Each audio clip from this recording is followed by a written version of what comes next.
Order, order. We now must come to the statement. Secretary of State for Works and Pensions, Liz Kendall. Mr. Speaker, this government is ambitious for our people and our country, and we believe that unleashing the talents of the British people is the key to our future success. But the social security system we inherited from the Conservatives is failing the very people it is supposed to help and holding our country back. The facts speak for themselves. 1 in 10 people of working age now claiming a sickness or disability benefit. Almost 1 million young people not in education, employment or training. That's 1 in 8 of all our young people. 2.8 million out of work due to long-term sickness. And the number of people claiming personal independence payments set to double this decade from 2 to 4.3 million, with the growth in claims rising faster among young people and mental health conditions, and with claims up to 4 times higher in parts of the Midlands, Wales and the North, where economic demand is weakest, places that were decimated in the 80s and 90s, written off for years by successive Tory governments and never given the chances they deserve. And the consequences of this failure are there for all to see. Millions of people who could work, trapped on benefits, denied the income, hope, dignity and self-respect that we know good work brings. And taxpayers paying millions more on the costs of failure, with spending on working age sickness and disability benefits up 20 billion since the pandemic, set to rise by a further 18 billion by the end of this Parliament to £70 billion a year. And it is not like this in most other comparable countries, where spending on these benefits since the pandemic is either stable or falling, whilst ours continues to inexorably rise. This is the legacy of 14 years of Tory failure. And today, Mr. Speaker, we say no more. Since we were elected, we have hit the ground running to get more people into good work through our plan for change. We're investing an extra £26 billion into the NHS to drive down waiting lists and get people back to health and back to work. We're improving the quality of work and making work pay with our landmark employment rights legislation and increases in the national living wage. We're creating more good jobs in every part of the country, in clean energy and through our modern industrial strategy. And we are introducing the biggest reforms to employment support in a generation with our £240 million Get Britain Working plan. Today, our Pathways to Work Green Paper sets out decisive action to fix the broken benefits system, creating a more proactive, pro-work system for those who can work, and so we protect it for those who cannot work now and for the long term. Mr. Speaker, I know as a constituency MP for 14 years that there will always be people who can never work because of the severity of their disability or illness. Under this government, the social security system will always be there for people in genuine need.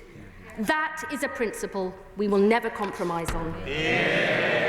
But disabled people and people with health conditions who can work should have the same rights, choices and chances to work as everybody else. That principle of equality is vital too, because far from what members opposite would have you believe, many sick and disabled people want to work with the right help and support. And unlike the Conservatives, that is what we will deliver. Mr. Speaker, our first aim is to secure a decisive shift towards prevention and early intervention. Almost 4 million people are in work with a work-limiting health condition, and around 300,000 fall out of work every year. So we've got to do far more to help people stay in work and get back to work quickly, because your chances of returning are 5 times higher in the first year.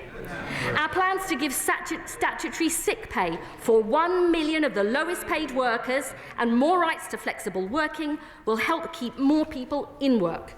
The Workwell programme is trialling new approaches, like GPs referring people to employment advisors instead of signing them off sick. And our Keep Britain Working review, led by former John Lewis boss Sir Charlie Mayfield, will set out what government and employers can do together to create healthier, more inclusive workplaces. So we help more employers offer opportunities for disabled people, including through measures like reasonable adjustments, alongside our Green Paper consultation on reforming access to work so it is fit for the future. And today, I can announce another step. Our Green Paper will consult on a major reform of contributory benefits, merging contributions-based job seekers allowance and employment support allowance into a new time-limited unemployment insurance paid at a higher rate without having to prove you cannot work in order to get it. So if you have paid into the system, you'll get stronger income protection while we help you get back on track. Our second objective is to restore trust and fairness in the benefits system by fixing the broken assessment process and tackling the perverse incentives that drive people into welfare dependency. Now, members on this side of the House have long argued that the work capability assessment is not fit for purpose. Going through the WCA is complex, time-consuming and often stressful for claimants, especially if they also have to go through the PIP assessment. And more fundamentally, it's based on a binary can-can't work divide, when we know the truth is that many people's physical and mental health conditions fluctuate. The consultation on the Conservatives' discredited WCA proposals was ruled unlawful by the courts.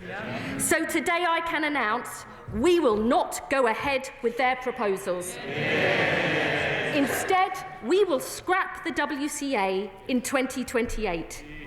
In future, extra financial support for health conditions in universal credit will be available solely through the PIP assessment.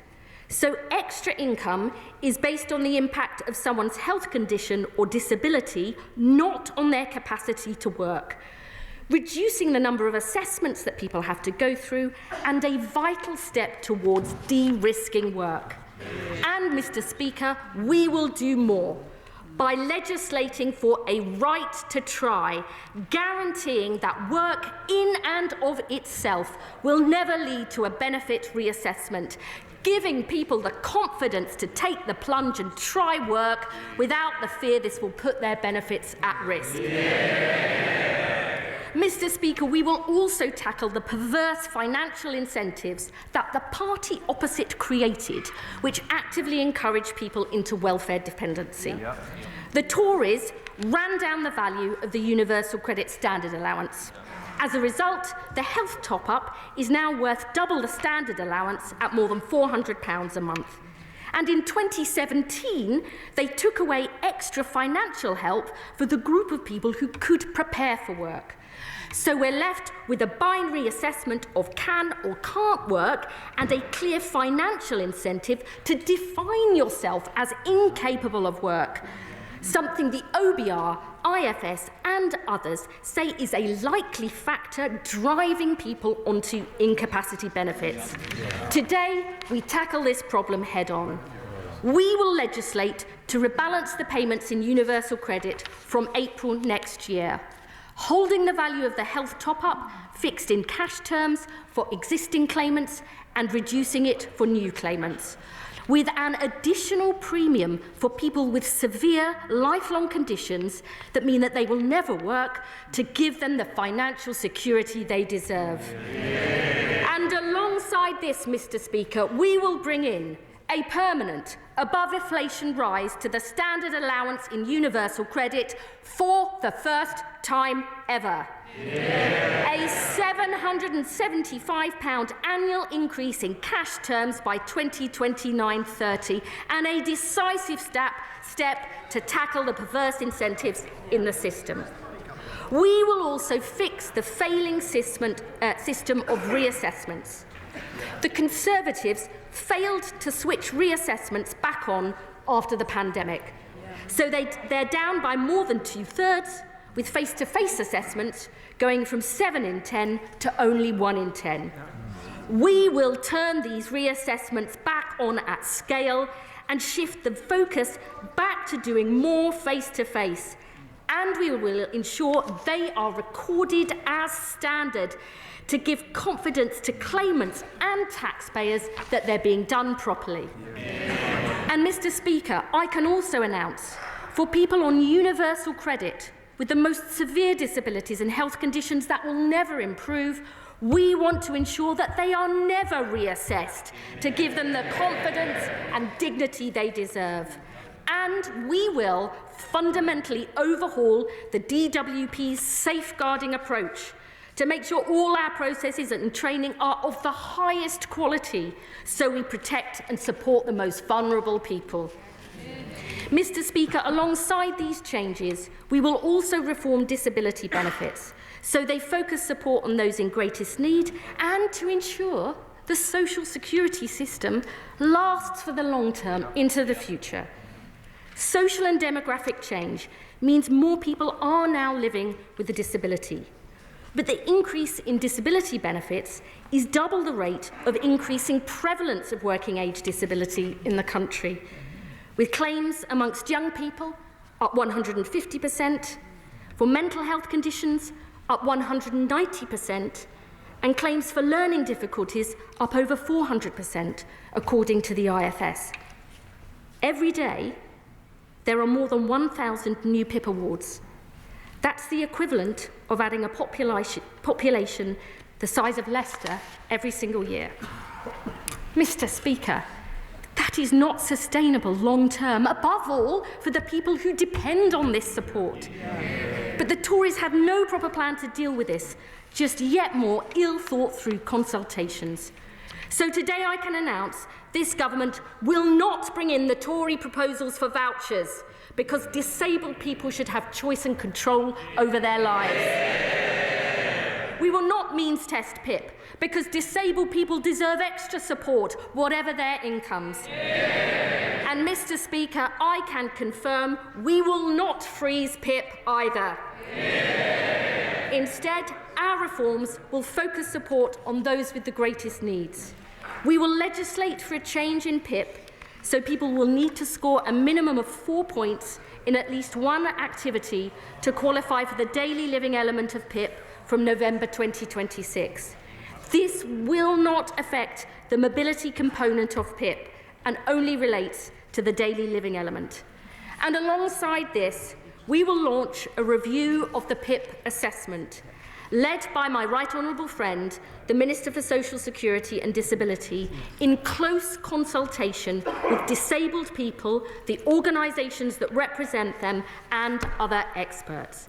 So we make sure PIP and the assessment process is fit for purpose now and into the future. And, Mr. Speaker, this is a significant reform package that is expected to save over £5 billion in 2029-30, and the OBR will set out their final assessment of the costings next week.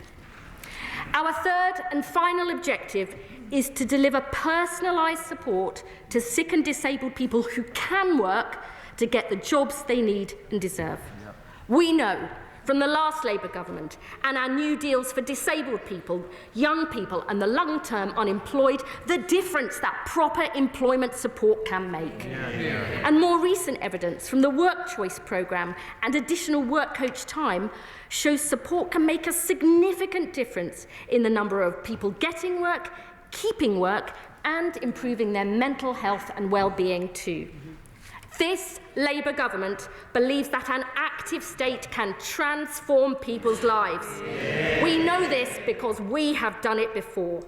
So today I can announce we will invest an additional £1 billion a year for employment support with the aim of guaranteeing high-quality, tailored and personalised support to help people on a pathway to work. The largest ever investment in opportunities to work for sick and disabled people. And alongside this, for those on the UC Health top-up, we will bring in an expectation to engage and a new support conversation to talk about people's goals and aspirations, combined with an offer of personalised health skills and employment support. And because being out of work or training when you're young is so damaging for your future prospects, we will go further. In addition to funding our youth guarantee through the £240 million Get Britain working plan, we will consult on delaying access to the health top-up in universal credit until someone is aged 22, with the savings reinvested into work support and training opportunities, so every young person is earning or learning and on a pathway to success. Yeah. Mr. Speaker, the Conservatives left a broken benefits system that's failing the people who depend on it and our country as a whole.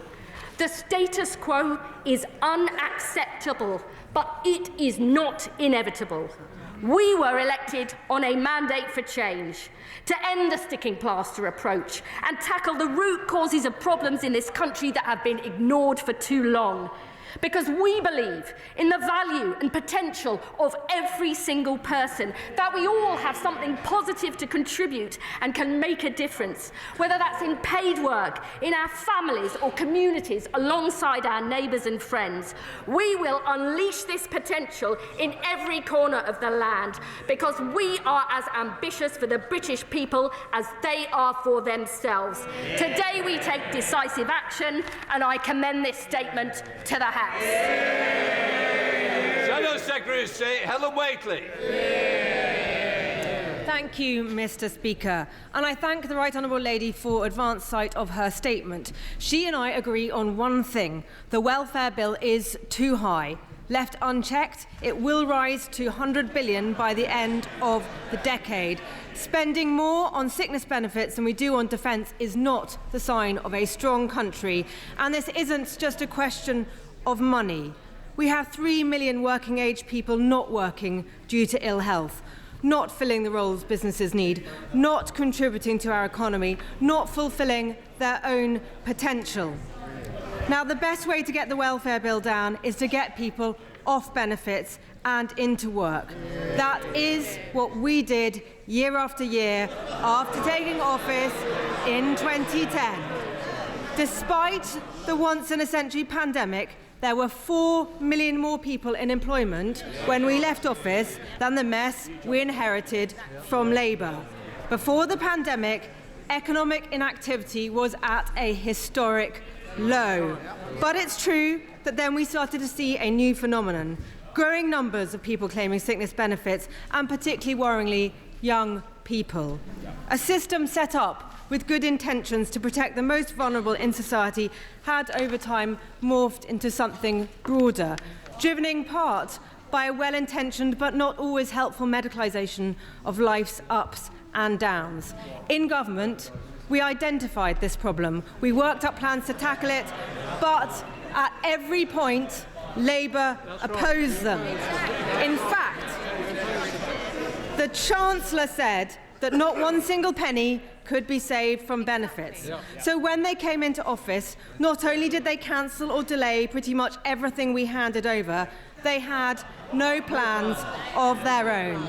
They walked into the department with empty notebooks. All they'd done in opposition is oppose, instead of the hard work of coming up with their own answers.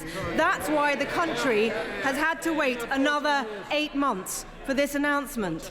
And in that time, taxpayers have shelled out £7 billion in extra sickness benefits. Nearly 500,000 people have been signed off sick. In fact, 60 people were signed onto sickness benefits while the Right Honourable Lady was talking.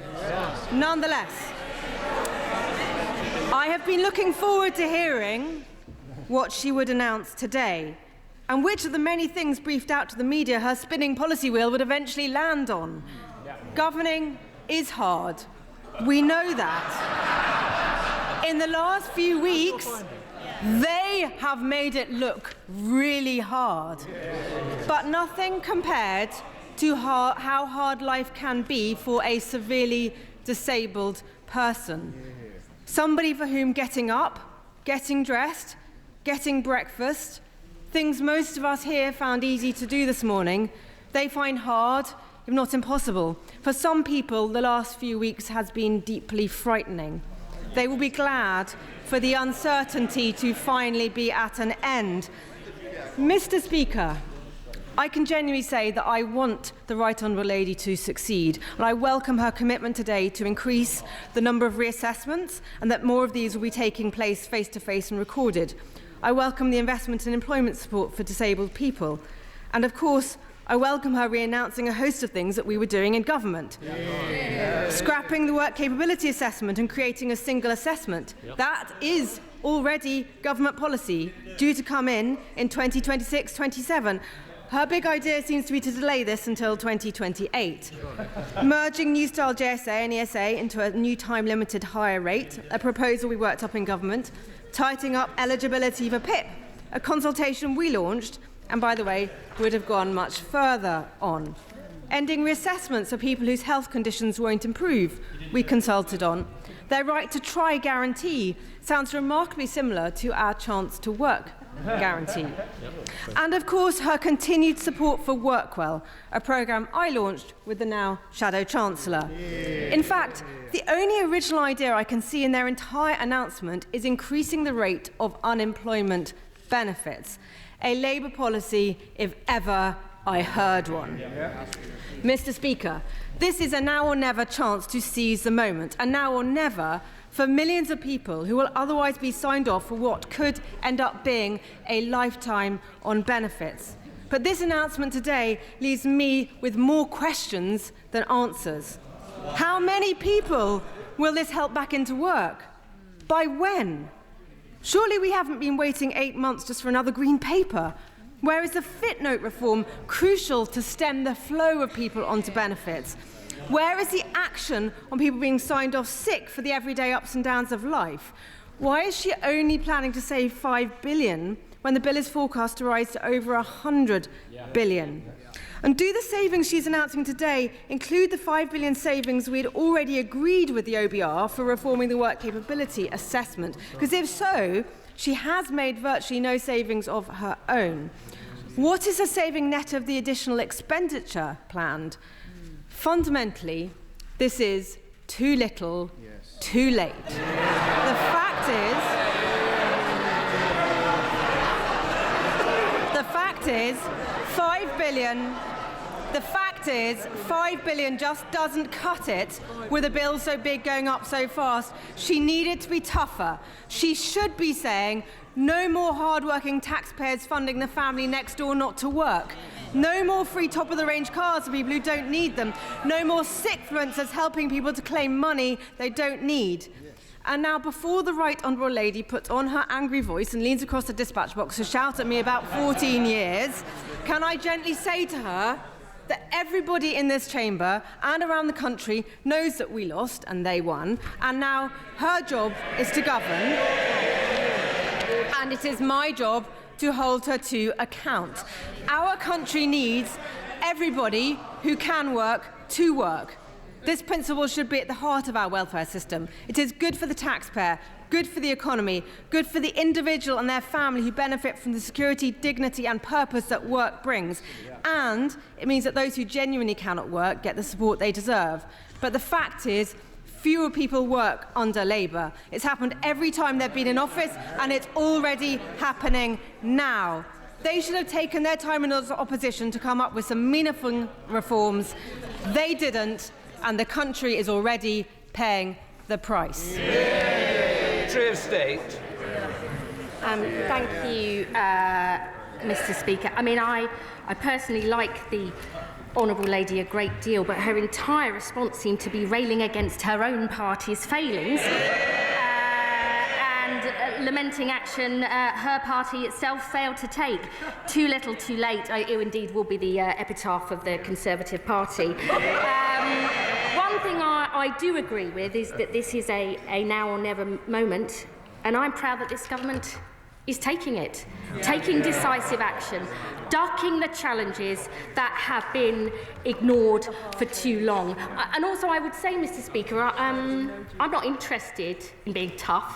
This is about real people with real lives, and we have to be careful how we talk about this. I'm interested in taking the right steps to actually change the system, to transform people's lives, and crucially, to ensure that we have a social security system that lasts in future. 1 in 3 of us will have a health condition in our lifetimes. 1 in 4 of us is disabled. And unless we as a country in the welfare state, the world of work and all of our public service wake up to that fact, that welfare state that the Labour Party created will not be there for future generations, that is what we are determined to secure. This is a substantial package of measures that will save around £5 billion by 29-30. We will have to wait till the OBR comes up with its final costings on all of this at the spring statement. But I would just leave honourable members with this. The former Chancellor George Osborne said a decade ago, governments let unemployed people get parked on disability benefits and told they would never work again. Why? Because people on disability benefits don't get counted in unemployment figures that could embarrass politicians. The Labour Party isn't embarrassed about this situation. We're ashamed of the state the Tories left the country in. We will face up to our responsibilities. It's time honourable members opposite did the same. Chair of the Select Committee, Debbie Abrahams. Thank you so much, Mr. Speaker, and I thank my right honourable friend for her statement. I absolutely agree. Our social security system isn't fit for purpose, and I think the measures, particularly in terms of increasing employment support by £1 billion a year, by increasing the standard allowance of universal credit, something unfortunately the opposition failed to do when they were in government, will be really, really positively felt. I also appreciate the difficult financial circumstances we face ourselves, and in spite of the £5 billion being said by the party opposite to be a huge figure, it's actually the largest cut in social security support since 2015. And I would put that there are alternative, more compassionate ways to balance the books rather than on the back of sick and disabled people. I absolutely fundamentally believe that my right honourable friend is on the right course, and I implore my party to try and get our reforms to bed in first before we look to making the cuts, a point that others have also made.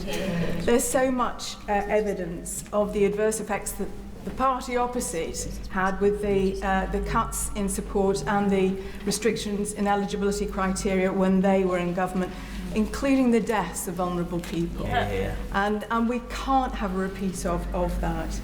So I would be grateful if my honourable friend could, as a matter of urgency, publish the analysis that they've had on the impacts, particularly on mental health impacts, and also to give an outline of when we are expected to respond. Thank you. I really thank my honourable friend for her response. Let me say straight off, we will be publishing the equality impact analysis and the poverty analysis alongside the spring statement. I know that she is a lifelong champion for sick and disabled people and has rightly raised concerns, including through the Select Committee, on vital issues like safeguarding, and I look forward to receiving the Select Committee's report on that to learn from the evidence they've received. I would just say that although this package is a substantial package with those estimated savings, spending on working age, sickness and disability benefits will continue to rise over this Parliament. The last forecast was that it would continue to rise by £18 billion. It is not a cut, as the Honourable lady has said. These are really important issues. We need to work to get this right, to make sure the proper support is in place for people, and I really do genuinely look forward to working with the Select Committee to get all these proposals right. Steve Darling, the Liberal Democrat spokesperson.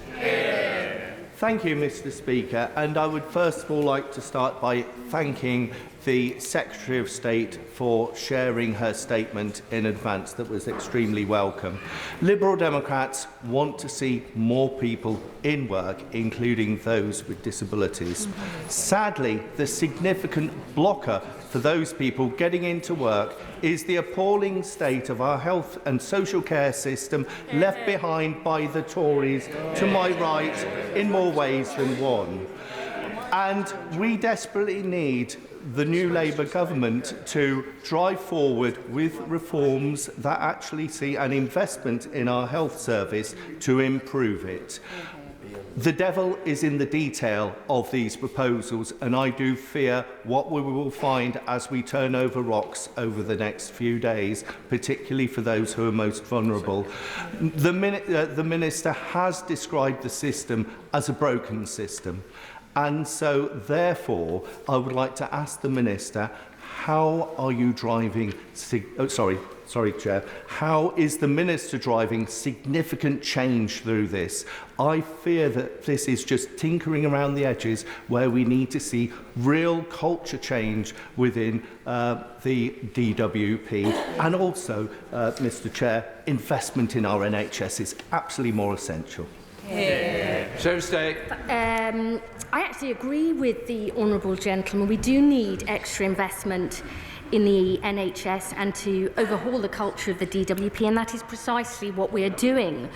We are investing an additional £26 billion into the NHS, an extra £172 million into the Disabled Facilities Grant to help disabled people live independently, £3.7 billion into social care, because that's such an important issue. We do need a decisive cultural shift in the DWP. That's why our Get Britain working plans have announced proposals to overhaul job centres.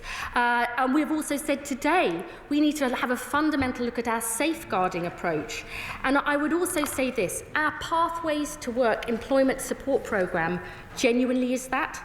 Because for some people, getting out of the house is an achievement.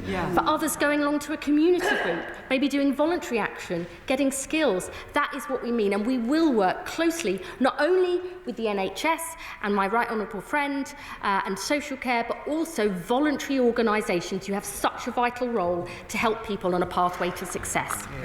Dave McHillier.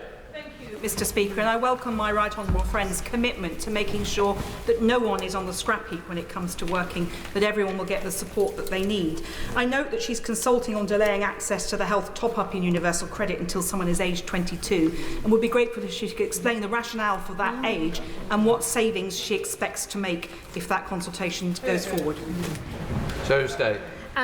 My right honourable friend raises a really important issue. I would say on that, honourable members, I mean, patience is not my greatest virtue, but honourable members will need to wait until the OBR's full assessment of individual measures and the savings that they make for the spring statement.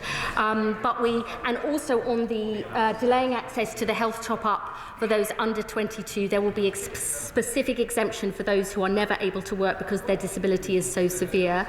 But this is all about matching it with our youth guarantee, announced in the Get Britain working plan, to make sure every young person is earning or learning. Because if you are not in education, employment or training when you are young, the impact can be lifelong and scarring for your health, job prospects and earnings. And so we have got to put that right.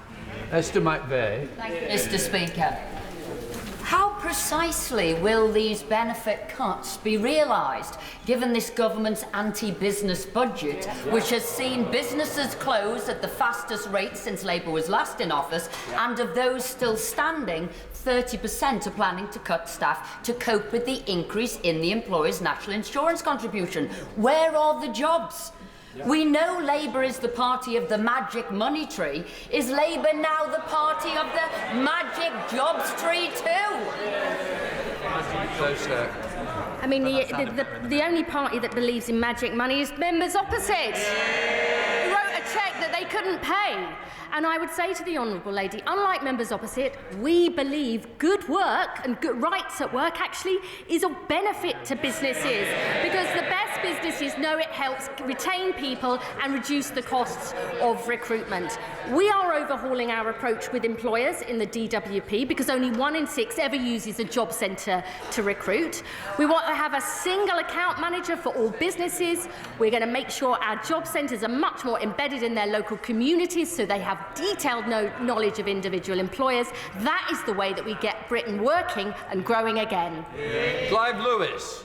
Thank you, Mr. Speaker. Can I ask the Minister, when they made the decision, to go down this route, did they understand the pain and difficulty that this will cause millions of people, millions of our constituents who are using food banks, who are using social supermarkets, people who are on the brink?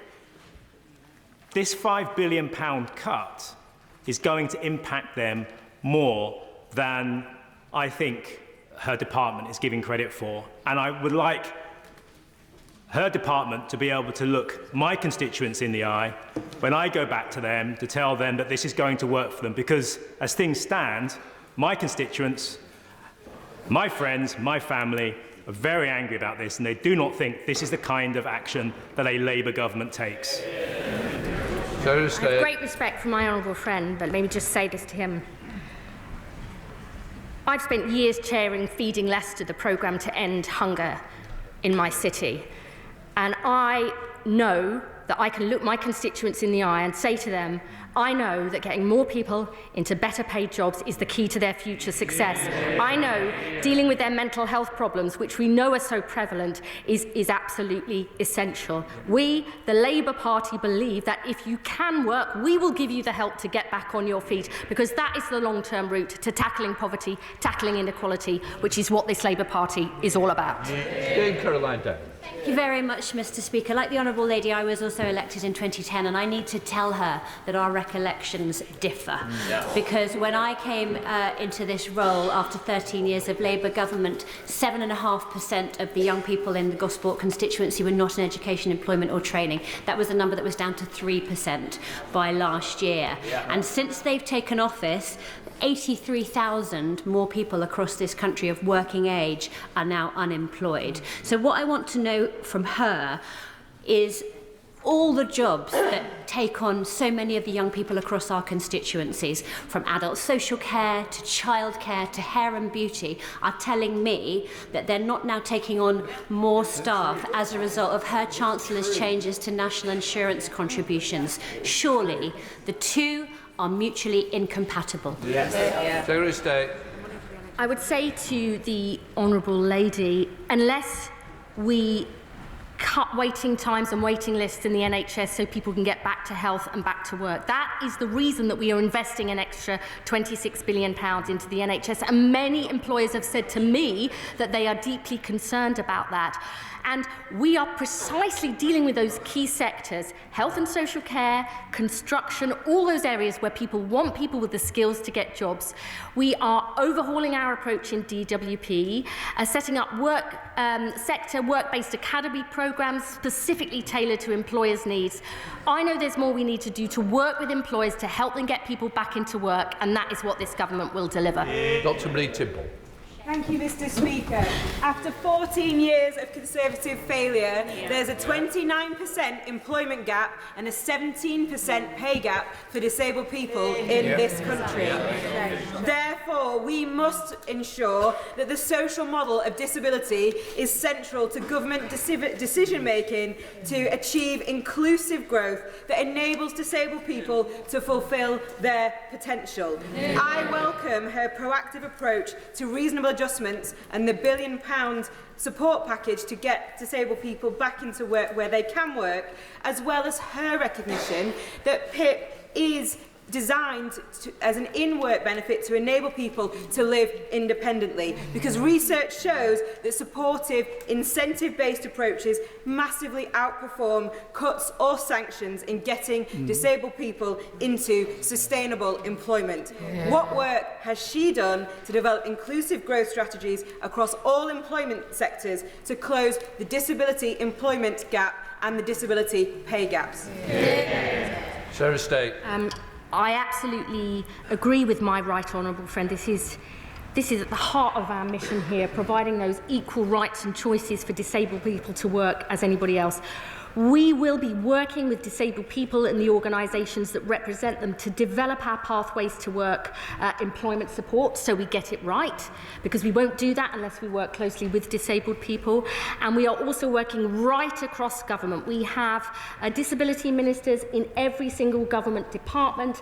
They are driving this agenda forward, and I know that my right honourable friend will give much valued advice and help to make sure we get it right in every part of this government. John Milne. Thank you, Mr. Speaker. Encouraging and enabling people back to work is a laudable aim, but how can the Minister assume $5 billion worth of success in advance of actually rolling out the programme? Surely the right approach is to let the reforms generate savings naturally by a concrete reduction in need, rather than to set an arbitrary target beforehand.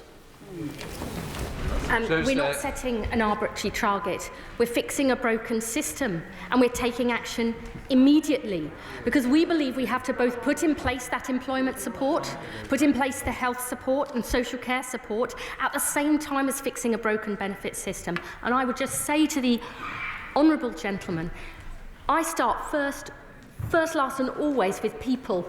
What do we need to do to give people the opportunities they deserve if they can work? What do we need to do to make sure the social security system lasts in future? That is something that we cannot put off any longer, because that is not good enough for the people that we were elected to serve. Joanna Baxter. Thank you, Mr. Speaker.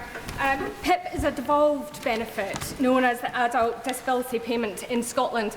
Can my right honourable friend assure me that she'll be working with partners, including the Scottish Government, to ensure that disabled people right across the whole of the UK get the support that they need? Sarah State. Absolutely, that is very important for me personally and the government as a whole, because we want people in Scotland to have the same chances and choices to work if they can do as everybody else, and to make sure people have proper protections. That is essential for us, and I will continue to work closely with the Scottish Government, not just in my own area, but I know across the board in other government departments too. Mark Pritchard. Thank you, Mr. Speaker. Youth unemployment stood at 642,000 as of the last quarter of 2024, a rise of 136,000 on 2023, and a youth unemployment rate of 14.8%. She mentions earlier in her statement, earn and learn. Does she agree with me that one way of perhaps attracting some people back into work is for her to have discussions with her colleague in the Ministry of Defence, the Defence Secretary? And would she agree with me that getting more young people into His Majesty's Armed Forces, Air Force, Navy, Army, would be a starting place? I absolutely agree with the honourable gentleman. Indeed, before I was appointed to this position in opposition as a constituency MP, I have discussed with my local job centre and the Armed Forces recruitment precisely these issues, because of the really exciting careers and opportunities that are available, I think are really important for young people in my constituency and the one that he represents. And I will certainly be having more conversations with colleagues in the Ministry of Defence to make sure we put this plan into action. Clive Efford. Mr. Speaker, I've heard many people make a moral case for the changes that my right honourable friend has announced today. But does she agree that over the last 20 years, those people with large amounts of wealth have done extremely well, whilst average household incomes have stagnated and the standard of living for the overwhelming majority has gone down? So whilst we make a moral case for changes to the benefit system, shouldn't we also be making a case for how we tax wealth as opposed to income? My honourable friend is right that those with the broadest shoulders should bear the biggest burden, and that's why I'm very proud that we have tackled issues like closing loopholes in the non-dom tax status, why we've looked at the profits of the energy companies and many other areas. I think that is an absolute principle of this Labour Party of fairness in the tax system. Stephen Flynn. Mr. Speaker, they say they won't change their fiscal rules because of their manifesto. They say they won't change their tax policies because of their manifesto. They say they won't change their position in relation to the single market because of their manifesto. Perhaps the Secretary of State could outline to me and to people right across the UK where in her manifesto it stated that they were going to take £5 billion away from disabled people. I'm very happy to send a highlighted version of our manifesto to the honourable gentleman, where we said we would reform or replace the WCA. We said we'd make sure we dealt with backlogs in access to work. We said we'd make work pay. We said we'd invest more in the NHS. We said we'd improve employment rights. We said we'd create jobs in every part of the country. I'm very proud we're delivering on it. I just ask the honourable gentleman to take a look at what's happening in Scotland and their record there, because there's probably more they could do. Jill German. Thank you, Mr. Speaker. I'm delighted to hear my right honourable friend announce additional investment for high-quality, tailored and personalised support to help people on a pathway to work, and the recognition that for so many it is indeed a pathway and not just a series of referrals that just lead back to square one. So can my right honourable friend assure me that joint working with local support services like those in Clwyd North, already doing great work, will form part of this so a truly local, person-centred approach can be achieved? Thursday. Yes. We won't get this right unless we draw on the huge strengths of our voluntary and community organisations. You know, I have never believed that there are hard-to-reach groups. It's just we need to change what we do. And I think there's a lot we can learn from groups like the one my honourable friend suggests, because it really is a pathway to work. I think we've got to end this false divide between those who can and can't work and understand that there are steps towards a better life, and that's what this government wants to deliver. Dr. Luke Evans. Thank you, Mr. Speaker. Two practical questions. She said she's joining Job Seekers Allowance and Employment Support Allowance into a new time-limited unemployment insurance. What is that time limit? And second of all, she said an expectation on people to look for work. What happens when they don't meet that expectation, and what discipline is faced if they don't take that up? The time limit is one of the things we're consulting on in the Green Paper, and I look forward to hearing his views about that. And in terms of the expectation to engage, it's actually very interesting when we have started to free up our work coach time, actually offer support on the phone, in person. Many people have come forward because we're trying to change the culture of that. Actually, I mean, the Conservatives always leap straight to a position where people refuse to get involved. Actually, we've got to change the culture, and I believe that is the way that we would get more people onto that pathway to success. Florence Eshelin. Thank you, Mr. Speaker. I agree with the Secretary of State that many disabled and sick people want to work, but the reality is cutting PIP will not address the reasons why they don't. The Secretary of State outlined the reasonable adjustment framework for disabled people is hard. It's very hard to navigate. It took me 6 months to navigate that for my member of staff in the place where we legislate. So how hard is it going to be for disabled people in the workplace to try to get those employees to make those adjustments? Can the Secretary of State outline how she's going to make sure that the workplace is ready for people accessing the workplace, and that disabled gap employment, which really, in a sense, doesn't have anything to do with benefits, but some of the reasonable adjustments that we see not happening at the moment? I know my honourable friend is an absolute passionate advocate of these issues, and she's right. We have to do far more to work with employers to ensure that those basic reasonable adjustments need to be made. That is one of the issues that Sir Charlie Mayfield is looking at in our Keep Britain Working review, precisely because we know good employers understand the need to make these changes. I am very happy to meet with my honourable friend to go through this in more detail, because she's right, we've got to get this absolutely nailed.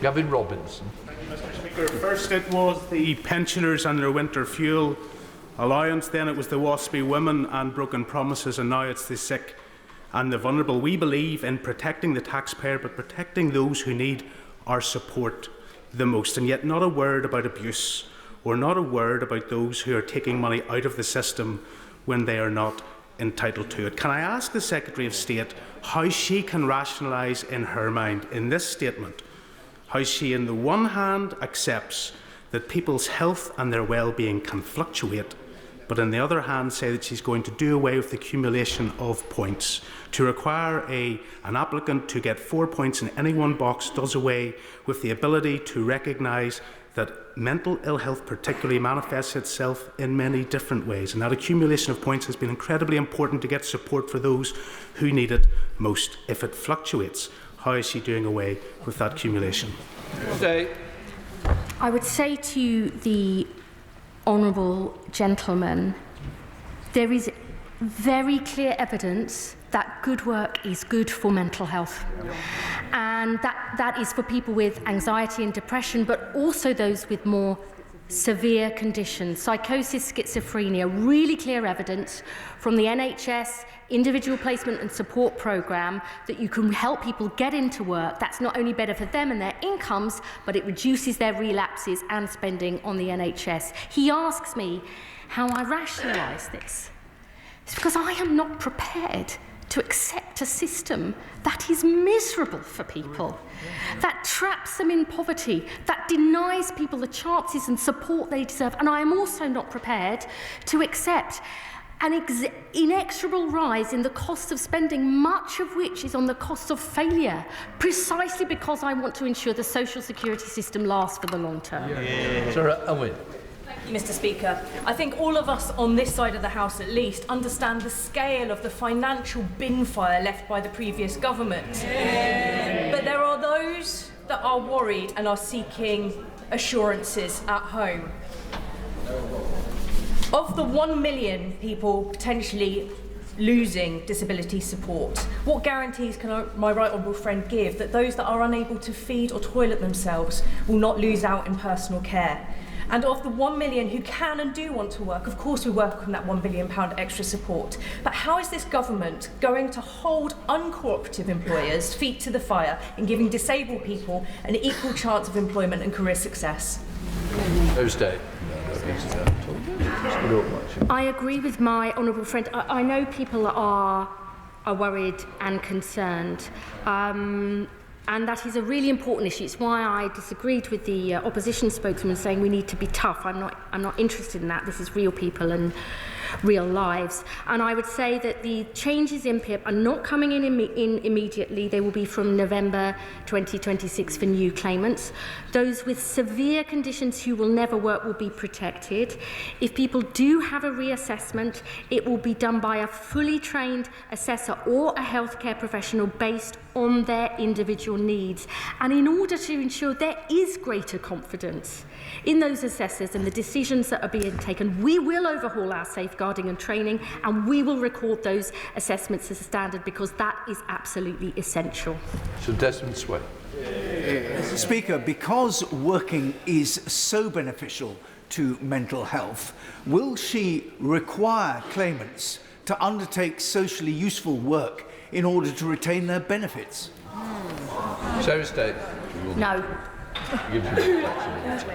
There's only a few. Neil Coyle. Neil Coyle.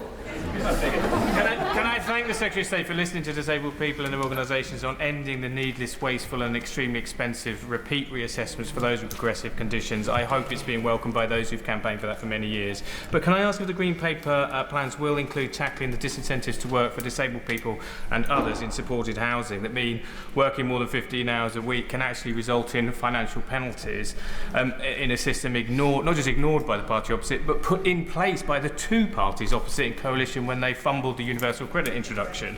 Will this government fix those tax allowances to ensure that work always pays, including for disabled people in supported housing? My right honourable friend, the Minister for Social Security and Disability, is looking at that, and I am sure he will discuss these issues with my honourable friend if he would like that. John Barry. Thank you, Mr. Speaker. I've heard nothing today that shows the government has yet listened to disabled people. Any changes to PIP should have been co-produced, but we have this week 25 disabled people's groups and charities writing to ministers begging to be included and not as an afterthought. Can the Secretary of State explain why disabled people are feeling so disregarded and scapegoated, and why impoverishing them to the tune of £5 billion is a higher priority than a simple wealth tax? Hear, hear. So State. I mean, I think many disabled people did feel disregarded and ignored under the Conservative government. And I would say to her that on many, not all, but many aspects of what I've announced today, we will be working with disabled people and the organisations that represent them. And if she has particular issues and concerns that she would like to raise, I would be very, very happy to her if she would like to write for me or meet myself or the Minister for Social Security and Disability. Mike Donald. Mr. Speaker, you know that there are decisions made in this House that stay with you for the rest of your life. This is one of them. Can I say to the Secretary of State, we all agree with their objectives of trying to ensure that disabled people are fully have the resources to have a decent quality of life, and that those capable of work have the support to get them into work. But the reality is trying to find up to £5 billion worth of cuts by changing the PIP rules, the criteria, will result in immense suffering, and we've seen it in the past, loss of life. So what monitoring, independent monitoring, will take place that will be reported to this House, and what threshold of suffering will it take to take an alternative route to supporting disabled people? I would say to my honourable friend, I take very seriously the issues that I've announced today. We absolutely want to make sure that all of the assessment processes and training are properly scrutinised, and we are overhauling our safeguarding processes. But let me just say this. My objective is to improve the lives and life chances of sick and disabled people, for those who can work, to support them to get into work, for those who will never work, to protect them, switching off the reassessments that have been done to give them dignity and respect. And I believe that that mission, not only to ensure those who can work do work, but to secure the sustainability of the social security for the long term, is precisely the responsibility of a Labour Party that founded the welfare state. Dame Harriet Baldwin. Thank you, Madam Deputy Speaker. One of the first acts of her government was to take away the winter fuel allowance from millions of pensioners on incomes as low as £13,000 a year, including 44,000 who are terminally ill or were. So can she reassure all our constituents that in making these changes, she will not be going after those who have a terminal illness? That is absolutely essential for me personally and for the government as a whole, and I do give that assurance to the honourable lady. But I would just gently say to her, you know, under the Conservatives, pensioner poverty increased, and they left 880,000 pensioners not getting the pension credit they deserve. They are suddenly converted to caring about pensioners on low incomes. In contrast, we've decided to act. Rachel Maskell. Thank you, Madam Deputy Speaker. As a physio, I know that optimising somebody's function and independence in work or not in work saves the system so much money because it prevents dependency. However, I find that incongruous with the cut of £5 billion and also changing the eligibility criteria. So will she ensure that before those precise measures are brought before the House, that disabled people are consulted and involved in that decision-making process, but also that we ensure that people maintain their independence, their psychological safety, their dignity, and aren't pushed further into poverty? Secretary of State. I would say to the honourable lady, I absolutely agree that keeping older people as physically independent for as long as possible is vital. That is one of the reasons why we're investing £26 billion extra into the NHS. We're also rolling out employment advisors, not only in talking therapies and mental health services, but starting that in physical health too, including for people with musculoskeletal conditions, because I think getting people back to health and back to work is so important. We will be legislating on the PIP changes. There will be full ability for this House to debate those changes, and we will be consulting with disabled people, crucially, on the employment support programme, how we get that right, and how we make sure that is much more joined up with the health support that many disabled people, sick and disabled people need. Lisa Smart. Thank you very much, Madam Deputy Speaker. Many of my Hazel Grove constituents are keen as mustard to get back to work, but they are waiting for either a diagnosis or treatment on the NHS. This is made more difficult by capital spending needed at Stepping Hill Hospital, and also the fact that mental health services across Greater Manchester are stretched too thinly. What assurance can the Secretary of State give these constituents that her announcements today are not going to make more difficult an already really difficult time of their lives? Mary Rimmer. I mean, she's absolutely right to champion the needs of... Yes, thank you. She's absolutely right to champion her constituents' needs and to say many people... In fact, we recently did a survey of people on sickness and disability benefits, and 2 in 5 of them all said they were on a waiting list. And that is really concerning to us, which is why we are putting that extra investment in place. We need to go further and faster on driving those waiting lists down, but we have already achieved those 2 million extra appointments that we said we'd deliver in our manifesto 7 months early, and we will do even more to make sure her constituents get back to health and back to work. Mary Rimmer. Thank you, Madam Deputy Speaker.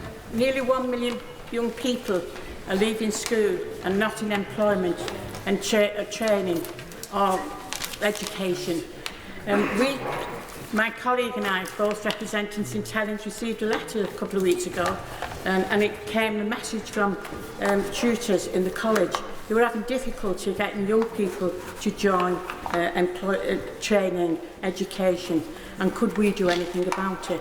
Could the Minister say a little more about a guarantee employment for young people, and how we're going to get them to accept training? They were afraid of a cut in universal credit. I have to admit, I didn't know young people were on universal credit.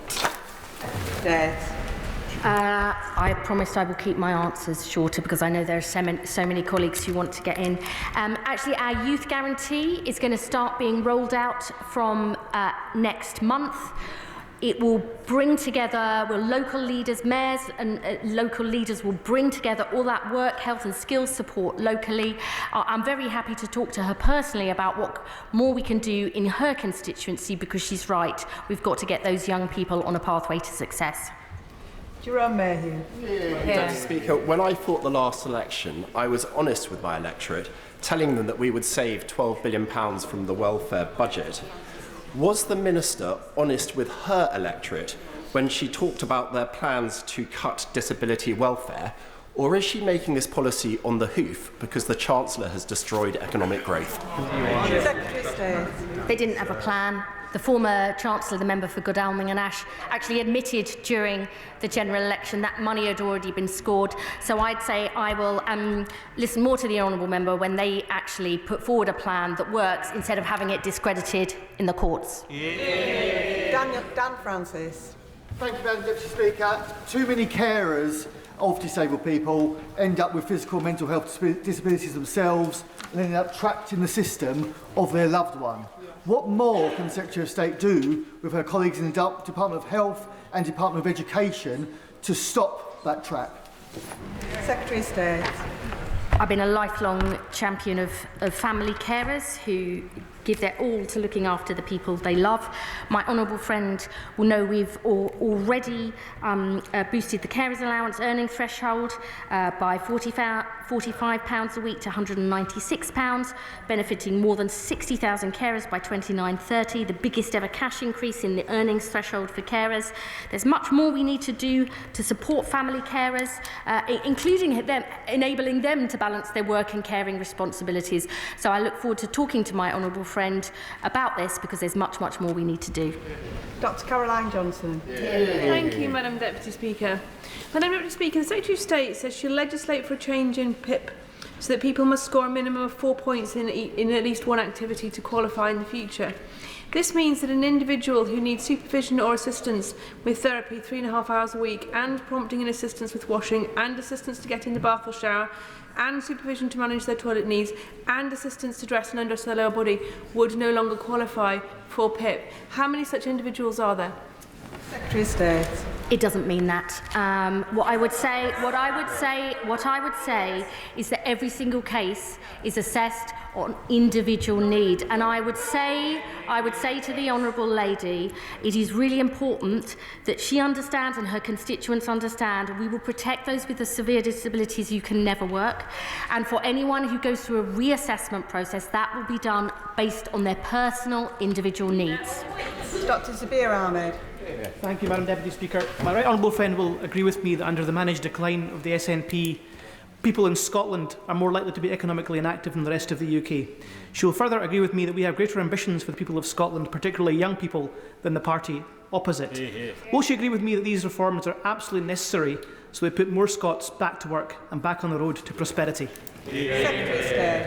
Yes, I would. I mean, people in Scotland deserve the same chances and choices to work, to get skills, get training, to not have young people leaving school without the qualifications they need, to not have an NHS that isn't reducing waiting times, to overhaul job centres. Absolutely. And we will continue to work with the Scottish Government to put all of those problems right, because we want people in every part of this country to benefit. Richard Ford. Thank you, Madam Deputy Speaker. I welcome the Secretary of State's shift towards prevention. Last May, my constituent Alexander McRandall was riding his motorbike on the lanes of East Devon when he struck a pothole and was thrown from his bike. His collision resulted in permanent nerve damage. He's had to leave a 40-year career. His wife Louise has given up work to look after him. While they will be reassured to hear that the government is not going to freeze PIP, does the Secretary of State recognise that prevention also requires more investment in local government to prevent situations like theirs? Secretary of State. I'm really sorry to hear about what's happened to his constituent and his family and the impact that this must have had on them. I think there is absolutely more we need to do to provide local support. That's why the Get Britain Working Plan actually isn't all being determined by Whitehall, because I think local leaders know best what local areas need. So that is why we are devolving more resources, more powers and more responsibilities to local areas to make sure we shift the focus towards prevention and early intervention and help get people back on their feet. Mary Kelly-Foy. Thank you, Madam Deputy Speaker. When cuts to incapacity support was introduced by the last government through the work-related activity component, we saw severe rises in poverty with no significant increase in employment, and cases of mental health skyrocketing. And in the North East, we already have some of the highest rates of poverty and ill health in the country. So what assurances can the Secretary of State give me that these changes won't push people in areas like mine further into poverty and ill health?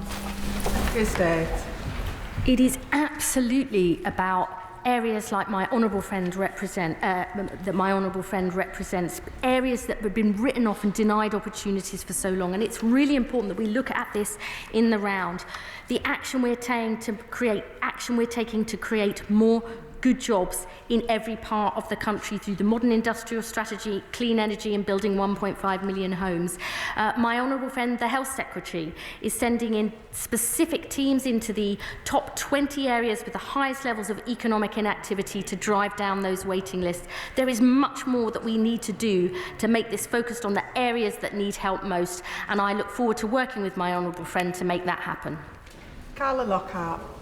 Thank you, Madam Deputy Speaker. Today, across the United Kingdom and in my constituency of Upper Bann, so many genuine benefit recipients are fearful of what lies ahead. People who are vulnerable and need a compassionate welfare system to assist them in their day-to-day living. Regrettably, there's been no reassurance given to those people today, particularly on the 4-point minimum requirement.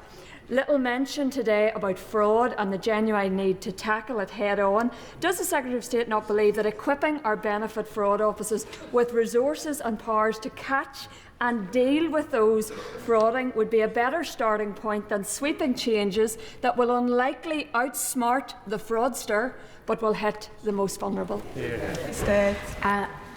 The Honourable Lady may not know, but we have a fraud bill going through Parliament right now because we believe £8 billion wasted on fraud every single year is unacceptable. I'm more than happy to write to her to set out the contents of that bill and then we can have another discussion.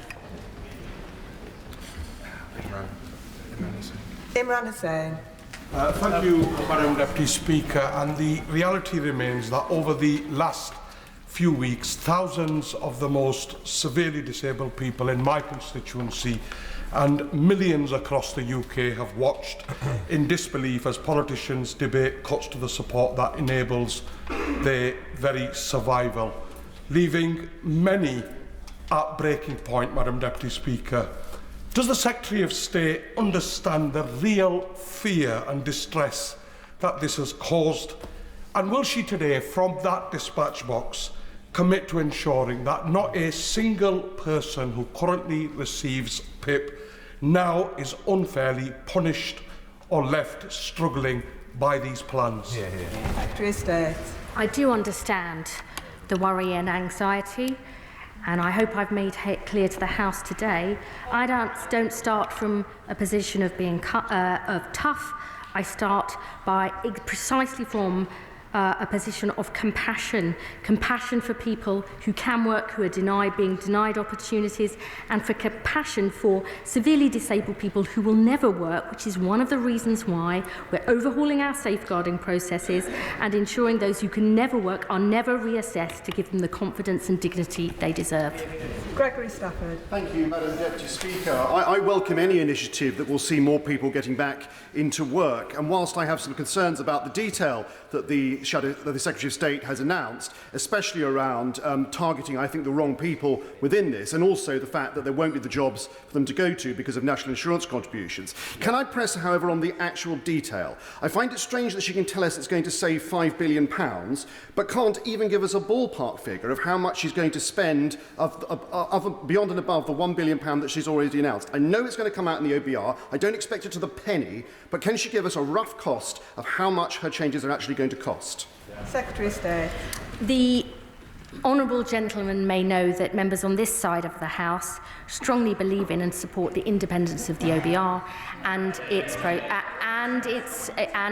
the processes behind it. So whilst we are able to give overall figures today, the individual costings, how many people who will be affected, and by how much, he will have to wait until the OBR assessment is published at the spring statement. Gianwara.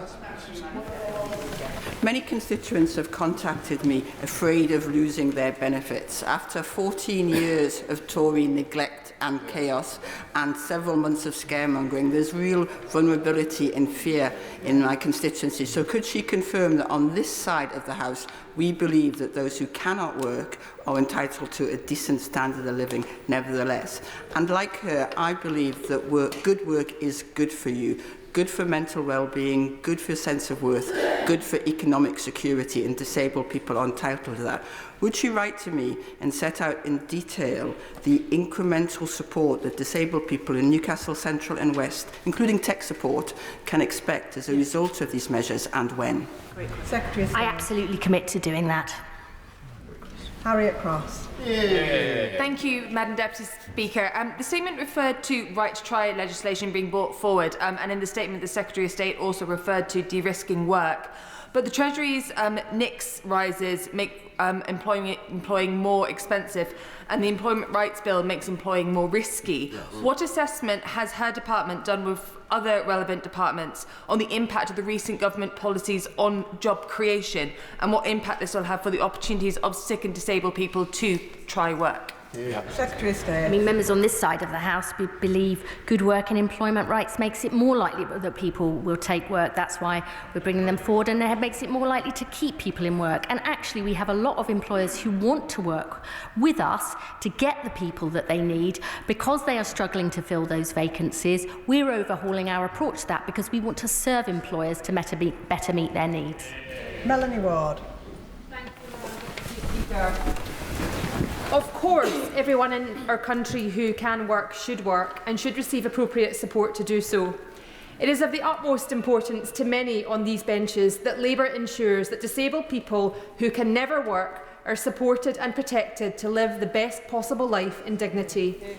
Can the Minister tell me how an adult who cannot work, however much they would have liked to, because, for example, they have cerebral palsy, a visual impairment and learning difficulties, and who is on enhanced PIP and LCWRA, will be affected by these changes?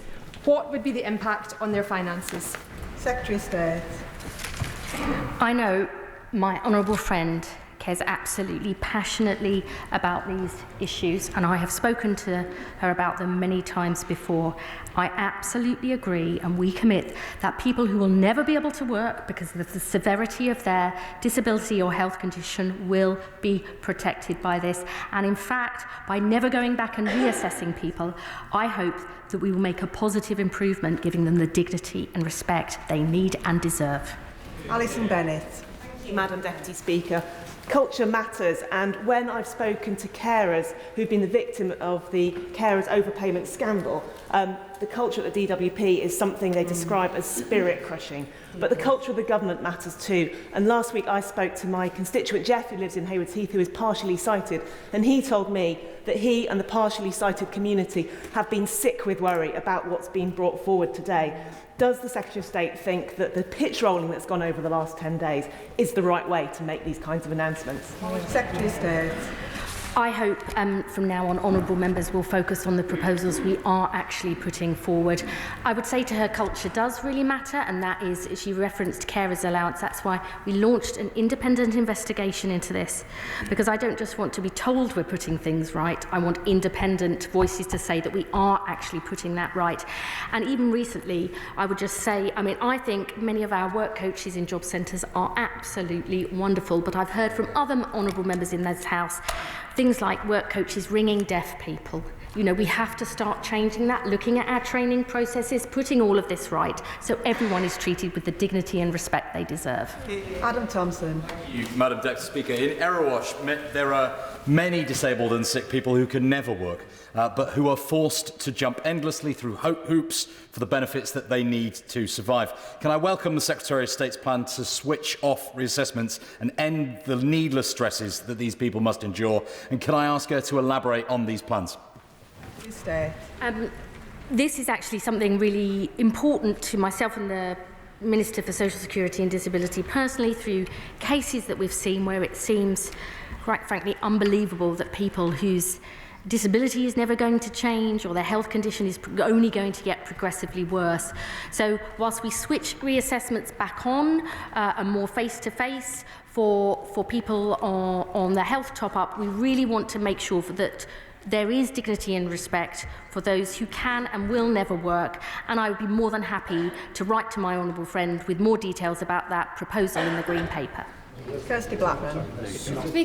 Madam Deputy Speaker, has the Secretary of State ever been diagnosed with depression? Because I have.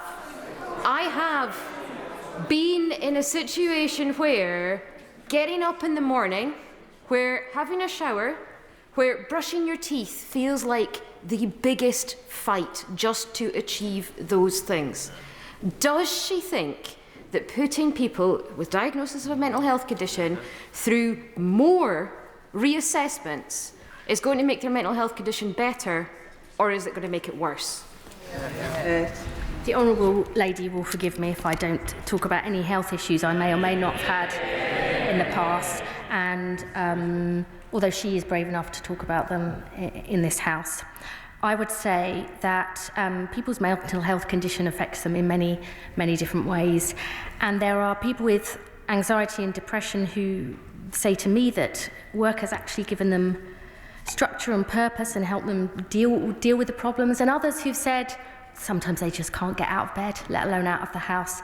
And I think we need to have a system which recognises the different and fluctuating nature of these conditions and does whatever is right for that person to get them back to health and, if they can, back to work. Don Butler. Thank you, Madam Deputy Speaker. Madam Deputy Speaker, I was a manager in the Employment Service, and it's always needed reform, from telling people that they have to come back in 6 weeks to get help, or under the Tory government being told we've got to move people from employment benefits onto incapacity benefits to say that there was more people in employment. So it's always needed reform. How we go about it and the way we go about it is fundamental and important. And I don't think it should be linked to saving money, because that's rather crass and it's caused lots of anxiety for my constituents in Brent East and elsewhere. The patriotic millionaires have said that just a 2% on assets over 10 million will bring in £22 billion a year. That's a better way to bring money in to help fill the black hole that we found ourselves in for the disaster of 14 years of the Tory government. Does the Minister agree with me that aspiration, compassion, care, fairness will be the hallmark of this Labour government? Secretary. Aspiration, compassion, care, fairness is absolutely the hallmark of this government. That is why we are bringing forward these reforms. And as I said earlier to the House, I don't start from a spreadsheet. I start from my belief that everybody has a value and a contribution to make in whatever way, and that we want people to fulfil their potential, and that is what these reforms are about. Ben Obsujecti. Thank you, Madam Deputy Speaker. Given the announced changes to the personal independence payment, what assessment has the Secretary of State made of the potential impact upon injured service personnel claiming the personal independence payment as an interim measure whilst their compensation claims are processed prior to the awarding of the Armed Forces independence payment? And will the Armed Forces independence payment also be in scope of these changes? Secretary of State. May I say to the honourable gentleman, I will look into that in detail and I will respond to him as soon as I can. Helen Hayes. Thank you, Madam Deputy Speaker. My right honourable friend co-chairs the Child Poverty Task Force. Can she tell the House what analysis she has undertaken of the impact of the reforms she's announcing today on child poverty? Will she publish that analysis? And can she assure the House that the reforms she is announcing today will not make child poverty worse for anybody who is a child living in a family where their parents or carers are in receipt of benefits? Secretary of State. As I said earlier, and my honourable friend raises a very important point, we will publish the equality impact analysis and the poverty impact analysis around the time of the spring statement. I would say what's really important is we have to look at the benefits for more people being in work and improving their incomes. That is absolutely essential, and we will be coming forward with our child poverty strategy because we have a clear manifesto commitment to drive that down, because children growing up in poverty could have their life chances damaged for years to come, and we are determined to put that right. Jeremy Corbyn. Thank you, Madam Deputy Speaker. The predication of this whole statement is saving £5 billion at the expense of people with disabilities in our society. Anyone who's been through the trauma of trying to apply for a personal independence payment and the intrusive nature of the questioning and the very great difficulty of obtaining it and then of continuing to receive it in the future, what her statement has done is caused consternation and dismay to many people around the country who understandably are alarmed that their benefits are going to go down, particularly those with disabilities, and they're going to live in greater poverty as a result of it. Can she, with hand on heart, say that no disabled person is going to be worse off after a statement, or is that £5 billion going to be taken at the expense of those who live the most difficult lives already in our society? Secretary of State. The predication of this statement is to stop people being written off, denied opportunities, denied hope, denied a future, and it's about making the social security system sustainable for the long term. And that, for me, is so important, because when you have 1,000 new people being new PIP awards every single day, many driven by mental health, young people, we have got to look at this. We can't duck this challenge, because I want a social security system that is there for centuries to come. Before I call the next member, I am hoping to try and get everybody in, but I will be finishing around 2:30, so please do help each other by keeping questions and answers short. Gregor Poynton. Thank you, Madam Deputy Speaker. My Livingston constituents will welcome the Secretary's commitment today to protect with dignity those who cannot work because they're so severely disabled or with illness. But there are many sick and disabled people who can work with the right support. So can my right honourable friend confirm that those people will get the support they need to get into work to build a better life for them and their families? Secretary of State. Yes. Honourable members have rightly said that PIP is not a benefit related to work, it's a contribution to the extra costs of living with a disability. And actually 17% of people on PIP are in work.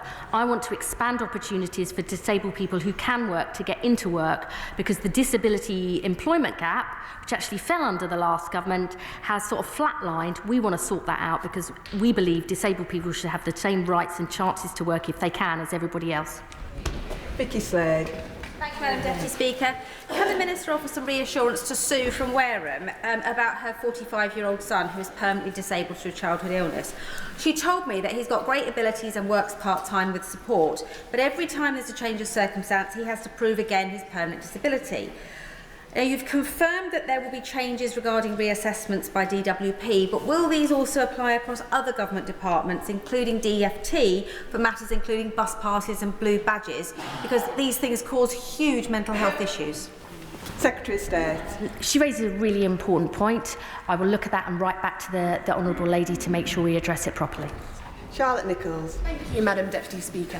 While I accept it's perfectly possible for people with the right support with severe mental health conditions to work, as in Warrington we already have an employment rate above the government's national target, is there not a risk that these proposals today are premature and are legislating for the mental health services we might hope to have in the future, not where these services are today?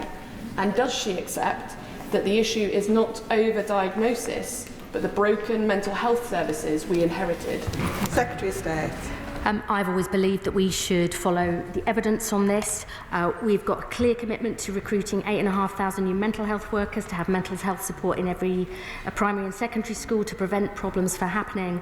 But I would say we also need to roll out this individual placement support within the NHS. I mean, I've seen it in my own constituency. It can be life transforming, but we need to go further and faster to ensure all people with mental health problems who can work do that. Anne Davies. Madam Llefarydd. Wales will be hit hard by these cuts, with the second highest proportion of disabled people of working age in the UK. And stripping £5 billion from the system will only increase pressure on other services. Has the Secretary of State secured her Labour Welsh Government colleagues' approval, as they will be the ones that will have to shoulder the cost of these damaging cuts? Well done. Secretary of State. Welsh Labour wants to see more people having the chances and choices to get good jobs.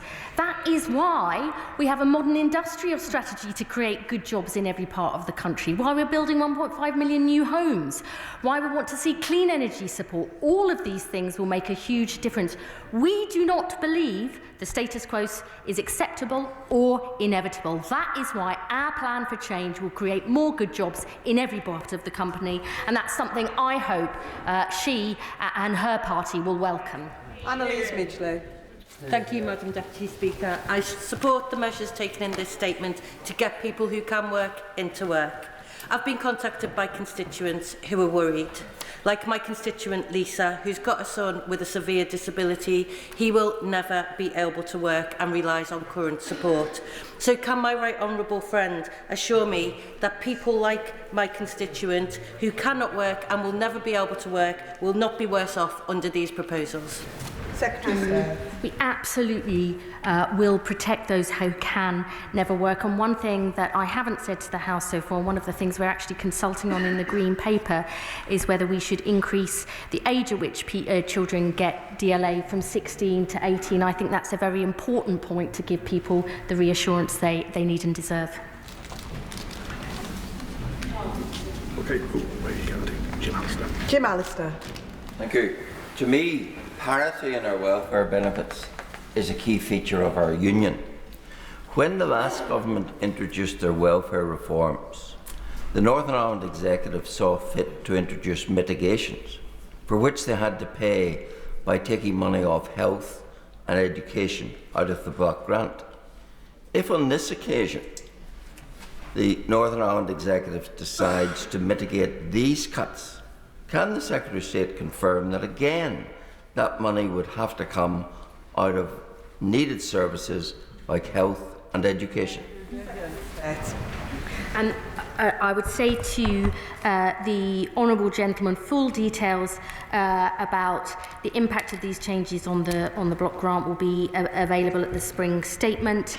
At the last budget provided the biggest ever block grant settlement since devolution, and I will absolutely be working closely with both my honourable friend the Secretary of State for Northern Ireland and the Northern Ireland Executive to make sure that we do everything possible to help people in Northern Ireland into work and off benefits, to make sure they have the same chances and choices as people right across the United Kingdom. Andrew Pakes. Thank you, Madam Deputy Speaker. Peterborough is a youth unemployment hotspot. And I know there's not many members on the other benches left at the moment, but one of the most shameful parts of their record has been writing off a generation with 1 in 8 young people not in education, earning or training. There is nothing progressive or good about a government that writes off young people and puts them on benefits. Can I welcome the work that she's announced about employment support services for young people, and can I ask her to speak more about my passion, which is the government's youth guarantee, and how we put into reality youth jobs for the future? I know that young people in my honourable friend's constituency are much more likely to be unemployed than young people in the rest of the country, and his passion for the youth guarantee. We are investing extra support into that youth guarantee in his area, and I look forward to launching that youth guarantee very, very soon. Shirkat Adam. Thank you, Madam Deputy Speaker. I applaud the intention of getting people back to work, of course we do. But my inbox, I am certain, like everybody else here, is full of emails from petrified disabled constituents. And the recurring theme is this, Minister, is the absolute disbelief that once again welfare cuts are being imposed by no other than the Labour government. What will she say to my constituents, Jason, who lives in our city, who has now been told by Leicester City Council they will now consider his PIP payment as income and have increased the amount he has to pay by council tax? How does the Minister expect Jason to find the additional £900? I'm very happy if he writes to me about that constituent so I can look at the issue. Kim Johnson. Thank you, Madam Deputy Speaker. 3/4 of the people who claim universal credit and disability have gone without essential items in the past 6 months. The £5 billion cut is likely to make that worse for them. I've had lots of emails from my Liverpool Riverside constituency, and as mentioned already this afternoon, will the Minister speak with the Chancellor about looking at a wealth tax, because we need a wealth tax and not to be attacking those most vulnerable. I know my honourable friend cares passionately about these issues. Her constituents will not only benefit from the £1 billion investment into employment support, but the first ever above inflation permanent increase in universal credit if they are on both universal credit and PIP. And we have already taken action to ensure those with the broadest shoulders take a bigger burden, including our action on the non-dom tax status and a tax on the profits of the utility companies. That principle of fairness is vital to us all. Jim Shannon. Minister, I go on the tube twice a week, and the disability seat in the carriageway, it says not every disability is visible. With that being in mind, will the Secretary of State commit to ensuring that those with severe mental health issues such as paranoid psychosis, those with anxiety, those with depression, those with PTSD, mental issues, that they who already fear phone calls and withheld phone numbers coming to their houses, that they will not be impacted or hounded when trying to root out fraudsters? And does the Secretary of State accept that for those with severe mental health who do not understand their illness, that they can't explain, what they can't grasp, and how will these people, my people, our people, be protected? I think everyone's situation and condition is individual and personal to them. That's why it's really important any reassessments are done on an individual case-by-case basis. I would say that there will be people with psychosis and schizophrenia who can never work, but I have also, in Leicester, met people with precisely those conditions who have got work through the employment advice provided by the NHS in individual placement and support. That is why the pathways to work, employment support, I've said, is personalised and tailored to that individual need. It is not easy in a system as big and as complex as the social security system to look at to give an answer right now to the individuals he's saying, but that's why we must have those personalised assessments done, and I want to make sure much more is done to make sure they're done properly. Richard Bergen. Thank you, Madam Deputy Speaker. Last night I got a response from the Minister for Social Security and Disability to a written question I'd asked on the average payment for the daily living component of PIP. It showed that the average payment was just £12 per day. The daily living component is for extra help needed with everyday tasks like washing, eating, using the toilet and getting dressed. But the Secretary of State's proposal for tightening the eligibility criteria could mean that even those who are assessed as needing help in every criterion may not be entitled to PIP. Isn't it wrong to balance the books on the backs of the sick and disabled people in such a way? I thank my honourable friend for the proposal, just to sort of confirm that we will focus PIP on those with highest needs by changing the assessment so a minimum 4 points is required on the daily living component. That will be for new claimants from November 2026. People who are coming up for reassessments, they will be done on a personal case-by-case basis. I really understand why honourable members put forward issues about individuals, but we can't determine that from the dispatch box. It's got to be done on an individual case-by-case basis. Deputy Speaker, I represent the second most deprived constituency in the United Kingdom with nearly 1 in 2 children living in poverty, and I really worry about the child poverty numbers that these measures could impact on. But just coming to young people, and especially mental health, we've got double the national average of young people out of work and education and training, but they can't get access to mental health support to get them into work. This is happening right across Blackpool, but across the country. What can the Secretary of State do to turbocharge the health service, but also put voluntary and the third sector and the charity sector into job centres so people can access mental health support immediately, rather than waiting for us to rebuild the NHS after they left it in such a terrible mess?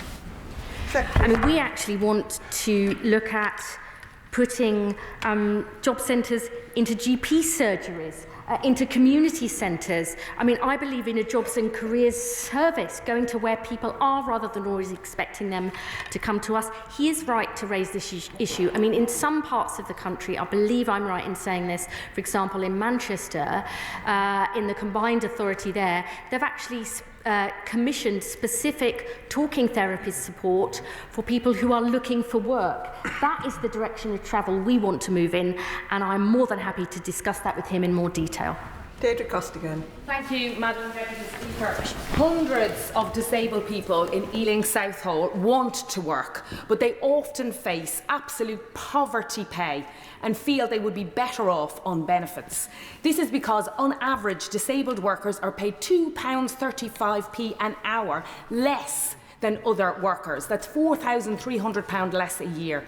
Can the Secretary of State outline how Labour's commitment in the King's Speech to a new equality bill will ensure that disabled workers finally get equal pay at work and can choose a good job over feeling...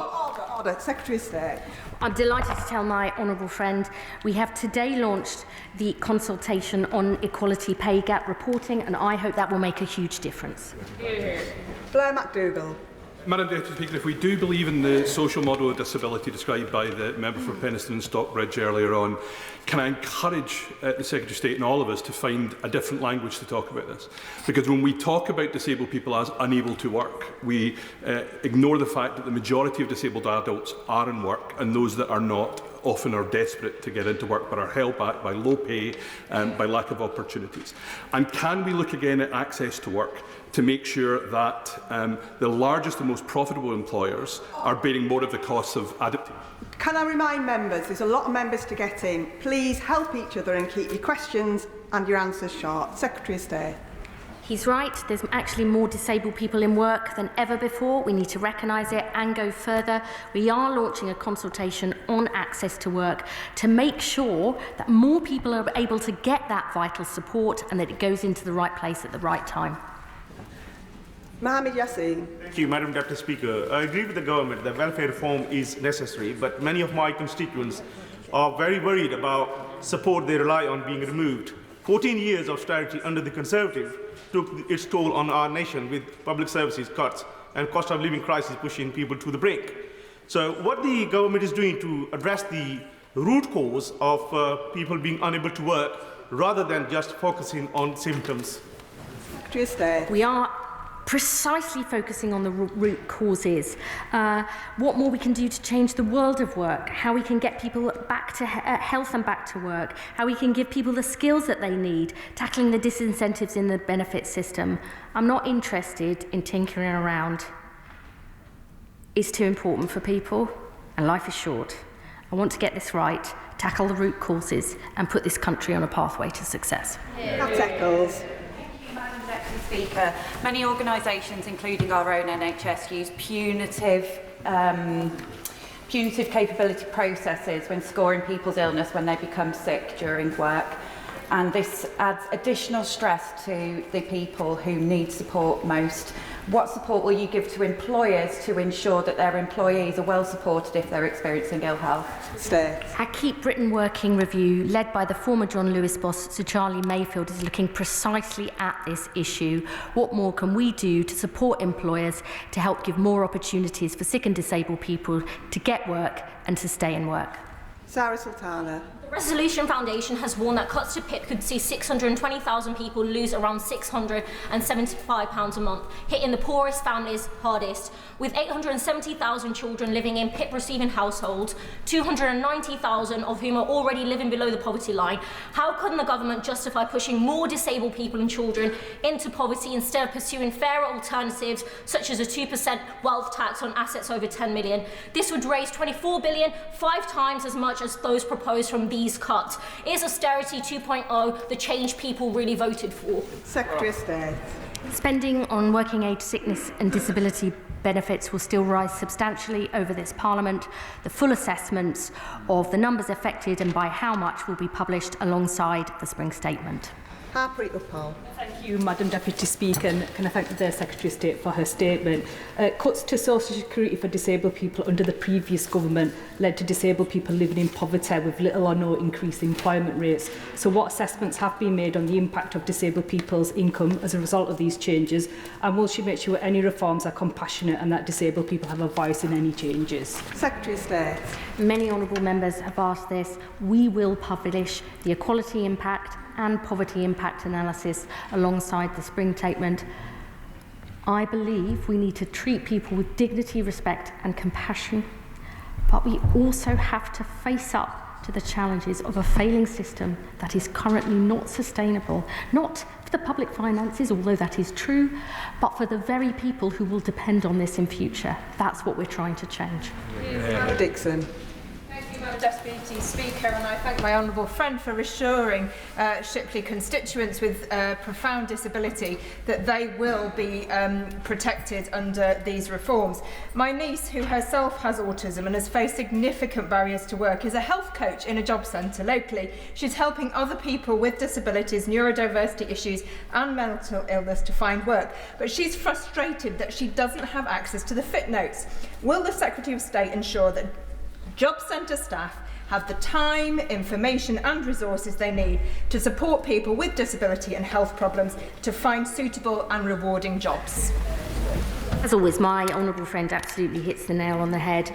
We actually want to free up our work coach time from tick box benefit administration, precisely so they can spend more time with sick and disabled people who need support, to refer them to mental health services, debt advice and others.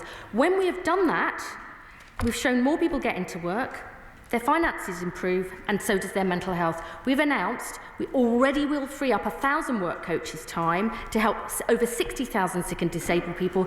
That is just the start. We want that rolled out right across the land. Jen Craft. Speaker, I am one of only 6 to 8% of people living with a serious mental illness in employment, despite 80% of us wanting to work. I am here despite a mental health system that I've always found unsupportive, and because I went out of my way to forge my own pathway of support and care. So while I welcome the Secretary of State's offer of a package of support, my plea to her is that she work with her colleagues in the Department of Health to make sure that those of us that suffer with a severe mental illness have the true support that we need to access employment. My honourable friend is right. I believe actually one of the things we learned in the pandemic is a healthy nation and a healthy economy are two sides of the same coin. I believe there is much, much more we need to do to join up what the DWP does with what the NHS does, and crucially also with local skills and voluntary organisations. That isn't the way we've worked in the past, but that's what we want to change. Terry Jeremy. His adult life, my dad had a life-altering stroke in 2013. He was just 55. PIP kept him alive for 10 further years. As the person who helped fill in his PIP forms, take him to assessments and make the telephone calls, I can tell you without a doubt the system is already incredibly difficult to access. Will these reforms help speed up the process for PIP assessments and decisions, which take far too long in the current process? Yes. What we've announced in the Green Paper is we're going to have a review, alongside the changes that we will legislate for, that we'll have a review of the assessment process, PIP process, led by my right honourable friend, the Minister for Social Security and Disability, working with disabled people, the organisations that represent them and others. We have got to sort this out, and I think this is one of the great tragedies. It is a miserable system for everybody. I don't want it to be like that. We need to change it, and I really look forward to talking to my honourable friend to get more of his ideas. Sarah Coombs. Labour believes in the value and dignity that having a job gives you, but too many disabled people who want a job are being let down and trapped by the current system. There are organisations such as Sweden and West Bromwich which helps people who have disabilities and long-term conditions into employment with the right tailored local support. So can I ask the Minister to confirm that this package of reforms is going to support people into good, fulfilling work via these local organisations, and we're going to protect those people with long-term conditions who will never be able to work? Yes. Natasha Irons. Thank you, Madam Deputy Speaker. The system is clearly broken, and I welcome the urgent work to get it fixed. But what reassurance can she provide for the children living in households receive PIP but also living in poverty? What reassurance can she provide for the 1 in 5 people in receipt of universal credit and disability benefit that are reliant on food banks already? And what reassurance can she give to my constituents, the 6,000 people of which claim PIP, that they need for dignified lives? I know, having chaired Feeding Leicester for years, unfortunately I had to give it up when I got this job, I know only too well the issues people face right across my city and in the constituency she represents. Our objective here is for those who can work, to get them into good work, because that is the sustainable way to tackle poverty and inequality in this country. And we also have a commitment to a cross-government, bold child poverty strategy, which we hope to be publishing shortly. Neil Duncan-Jordan. Thank you, Madam Deputy Speaker. Being healthy is shaped by the world around us, from the homes we live in to the air we breathe and the money in our pockets. Would the Secretary of State therefore agree there is a moral case to tackle the social determinants of ill health and the causes of poverty, rather than cutting the benefits of the most vulnerable people in our society? I mean, I worked in health, and my first job was actually on tackling health health inequalities when I worked at the King's Fund charity. And that is precisely why we're looking not only at building more homes, but building more decent homes. Why we don't just want people to get jobs, but to get good jobs. It's why we're looking at raising the income of the poorest people with our new fair repayment rate, which gives on average £420 a year extra to the 1.2 million poorest families. There is much more that we can do, but right across government, our purpose is to tackle that poverty and inequality by getting more people into good jobs. That is the Labour way. Yuan Yang. Deputy Speaker, I strongly congratulate the Secretary of State for the £1 billion package of employment support. Many active labour market policies have been shown to have considerable economic impact. Historically, it's been difficult for the OBR to score the positive impacts of active policies as opposed to the more straightforward impacts of budget reductions. Will the Secretary of State commit to working cross-departmentally to ensure that we have long-term investment in the health of our nation, which is so fundamental to the wealth of our economy? Yes. Lola McAvoy. Thank you, Madam Speaker. I welcome the reforms outlined and the commitment to make sure that our most vulnerable disabled people are protected from these changes. In Darlington, we know the value of work, but I have come across constituents who have been out of work for a long time. They have been in work placements, they've got learning difficulties, they could work, but were badly bullied and have been scarred by 14 years of rhetoric around how they are work shy. What reassurances can the Minister and the Secretary of State give us that these people will be offered safe and secure placements in work? I'm not interested in blaming people to grab easy headlines. We've had that for too long. I know many people with autism and neurodivergent people who have been treated badly. That needs to change. If the Honourable Lady would like to send more case studies and example in her constituency, I will look at that to see whatever we can do. We will try and put that right. Ian Byrne. Thank you, Madam Deputy Speaker. Many will see the removal of £5 billion from the social security system as not reforms but a continuation of the failed ideology of Tory austerity, which has already cost thousands of lives. That's why I've had hundreds of disabled constituents tell me they're absolutely terrified about what the government's planning to do. So does the Secretary of State really believe it is fair to balance the books on the backs of disabled people and the poor, rather than introducing your wealth on the super rich? I mean, just have to be honest, that's not what we're doing. I don't accept the status quo. I think it's miserable for people who can work and miserable for people who can't, and that's what I want to change. Conor Naismith. Thank you, Madam Deputy Speaker, and can I thank the Secretary of State for the tone she struck today in reflecting that we are talking about people's lives and not figures on a spreadsheet, and I hope to see that reflected in the delivery of these plans. But trust in these systems amongst disabled people is low, following 14 years of a failed punitive approach by the Conservative Party, and speculation in recent days has left my constituents feeling fearful.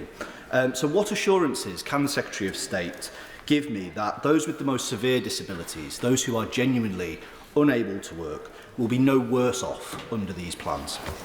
I can absolutely give that commitment, and I just want to say this about an issue many honourable members have raised, which is about the culture of how they feel they've been treated or the headlines they see in the papers.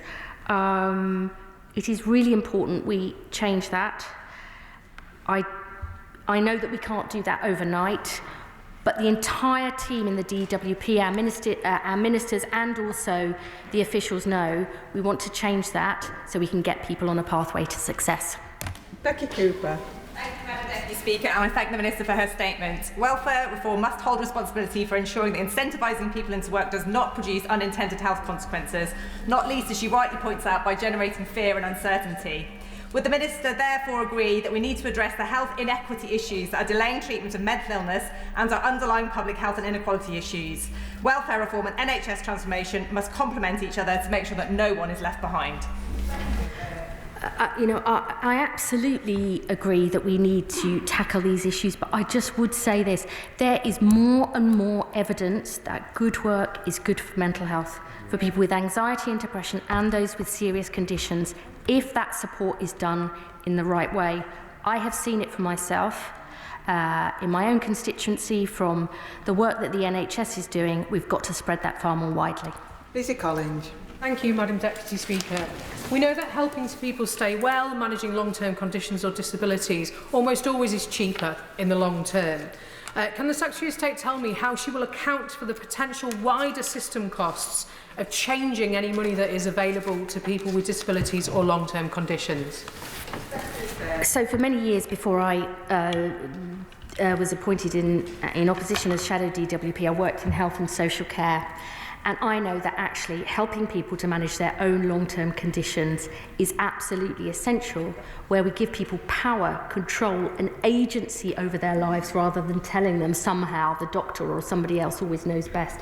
That is a principle I deeply believe in, and it's something that I will work closely with my Right Honourable friend, the Health Secretary, on. I know he believes that too. There's much more we can do, but we will definitely make a start. I will get everybody in, I think, at this rate. Kirsten Sullivan, thank you. Deputy Speaker, I recently held a child poverty roundtable in my constituency of Bathgate and Linlithgow, and one of the issues raised repeatedly was that many people who want to work find themselves worse off when they lose benefits and find themselves pushed into hardship. So what assurances can my Right Honourable friend provide my constituent that under these changes they will be better off in work and they'll no longer be penalised for wanting to improve their life circumstances and those of their families? My honourable friend raises a really important point, and I would say it would be really good if she could talk to my right honourable friend, the Minister for Social Security and Disability, who is reviewing universal credit, as we promised in our manifesto, to tackle poverty and make work pay. We have got to make that a reality for everybody in this country, and I'm sure if she talks to him, he will talk more about what we're doing in this regard. Sarah Smith. Last week, my constituent Ellie, who's visually impaired, visited the local job centre. In that experience, as a full-time student seeking part-time work, she was belittled, she was spoken over, she was told that she couldn't get help because she was on PIP and not on UC, and she left feeling devastated by that experience. Can the Secretary of State reassure me and her that this experience will become a thing of the past for people like her desperately seeking work? That is absolutely my intention, and I would ask my honourable friend, can you send me the details, because I will look into it personally. John Slinger. Deputy Speaker, does my right honourable friend agree that the clue is in the name of our party? Because we believe in dignity in work, enhanced workers' rights, dignity and far more support for disabled people and people with health conditions seeking work, particularly with the right to try, dignity and compassion for those unable to work, especially ending reassessments, and that it's this Labour government that will get Britain working, get welfare working better, with compassion and support at its heart. Yeah. Very much agree with my honourable friend's sentiments. I don't pretend this will change overnight. I know it is a huge agenda, but we're in politics to make a difference, and a big difference, because, as I said, life's short and we've got much we need to do. Antonia Bands. Thank you, Madam Deputy Speaker. Many of us in this place have fought alongside the parents of severely disabled people, not least against our broken SEND system. Can the Secretary of State reassure those parents who may be looking at the proposed changes to the UC Health eligibility for under 22s and feeling deeply dismayed right now?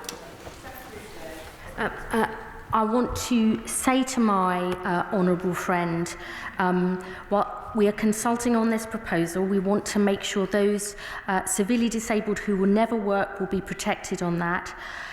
But I also know that there are many young people with special educational needs and learning difficulties who, with the right support, can make a contribution, live independently and get work.